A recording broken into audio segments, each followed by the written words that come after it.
Hello guys welcome back to a new video. आजकेर এই ভিডিওটাতে আমি তোমাদের সাথে কথা বলবো এমবিএ ইন কলকাতা এই বিষয়ে। যদি তোমরা ভেবে থাকো কলকাতাতে এমবিএ করবে, ফিউচারে এমবিএটা কলকাতাতেই সেটেল হওয়ার ইচ্ছা আছে ভবিষ্যতের দিক থেকে, আর কি টপ কলেজ আছে, কর্পোরেট অফিস, স্যালারি প্যাকেজ, সমস্ত কিছু এমবিএ করার পর কলকাতাতে কী সিচুয়েশান সেই বিষয়েই কথা বলবো। আজকের এই ভিডিওটাতে যে টপিকগুলো নিয়ে আমি আলোচনা করব সেটা হচ্ছে টায়ার অনুযায়ী কলেজের প্যাকেজ, তারপর হচ্ছে কি ফ্যাক্টর, কিছু জিনিস যেগুলো তোমাকে আমি মেনশন করে দিতে চাই যে এমবিএ কলকাতাতে করার পর সিচুয়েশানটা কী হবে। সো সেই সিচুয়েশান রিলেটেড কিছু কি ফ্যাক্টর যেগুলো আমি আজকের এই ভিডিওটাতে শেয়ার করবো। তো চলো ভিডিওটা স্টার্ট করা যাক।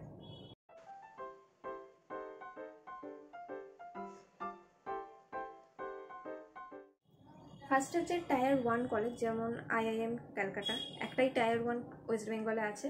সেখান থেকে যদি তুমি পাস আউট করো, সেখানে কলকাতাতে তুমি জব পাবে 25 to 30+ LPA লাখ পার অ্যানাম। যদি টায়ার 2 দেখো, টায়ার 2 অনেক আছে, সেখান থেকে যদি তুমি পাস আউট করো সেখানে এখানে আছে 5 to 10 LPA। বাট আমি তোমাদেরকে বলবো এক্সপেকটেশান যত লো রাখবে তত ভালো, পরে গিয়ে তোমাদের মেন্টালি ডিস্টার্ব হবে না। লাইক আমি বলবো যদি তোমরা টায়ার 2 কলেজ থেকে এমবিএ পাস আউট হও, তোমাদের এক্সপেকটেশান থাকা উচিত 3 to 5 LPA, minimum 3 LPA, maximum 5 LPA। তার থেকে বেশি পেয়ে গেলে তো খুবই ভালো, আর তার থেকে কম পেয়ে গেলে। এরপর হচ্ছে একদম লো টায়ার কলেজগুলো থেকে তোমরা যা জব পাবে সেটা হচ্ছে মার্কেটিং আর সেলসের। খুব কম একটা কি দুটো হয়তো অন্য ফিল্ডে যেতে পারে, বাকিগুলো সব সেলসে যাবে, সব কোল্ড কলিংয়ে।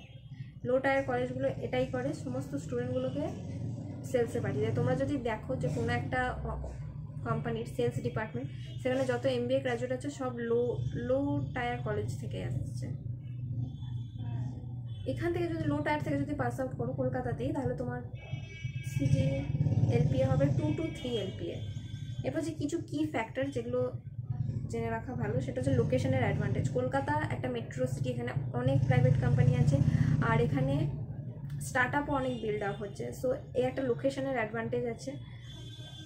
এরপর হচ্ছে কস্ট অফ লিভিং তোমার বাকি যে মেট্রো সিটি আছে যেমন ব্যাঙ্গালোর, মুম্বাই, পুনে, তাদের তুলনায় কলকাতাতে কস্ট অফ লিভিং অনেক কম। ওখানে যেরকম তোমরা প্যাকেজ পাচ্ছ সেরকম তোমাদের মান্থলি যে টাকা খরচাটাও হয় সেটাও বেড়ে যাচ্ছে, কারণ ওখানে থাকার খরচা বেশি, খাওয়া দাওয়ার খরচা বেশি, ট্রান্সপোর্টেশনের সেটারও খরচা বেশি। তো ওখানে যেরকম তোমার ইনকাম হচ্ছে সেরকম টাকা বেরিয়েও যাচ্ছে। এখানে যেরকম তোমার টাকা ইনকাম কম হবে সেরকম তোমার কম স্পেন্ডিংও হবে।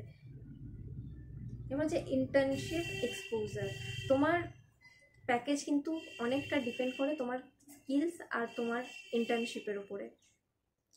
এতে হচ্ছে স্কিল প্লাস কলেজ তোমার হচ্ছে রেজাল্ট। তুমি যে রেজাল্টটা চাইছো এমবিএ করার পর সেটা কিন্তু পুরোপুরি তোমার উপর ডিপেন্ড করছে না, সেটা 50% ডিপেন্ড করছে স্কিলের ওপর, 50% ডিপেন্ড করছে কলেজের ওপর। সো 50% তোমাকে দিতে হবে, 50% কলেজ, দেন তুমি যে রেজাল্টটা চাইছো সেটা তুমি পাবে। সো এটা একটা ব্যাপার আছে। So choose college wisely. MBA করছো যখন অনেক টাকা দিয়ে করছো, সো কলেজটা একটা ঠিকঠাক চুজ করো। তো আজকের ভিডিওটা এটুকুই। যদি তোমাদের ভালো লেগে থাকে অবশ্যই লাইক, শেয়ার এবং সাবস্ক্রাইব করে দিও, আর যদি কোনো প্রশ্ন থাকে অবশ্যই আমাকে কমেন্টে জানাতে পারো। তো টাটা গাইস, দেখা হচ্ছে পরের ভিডিওতে।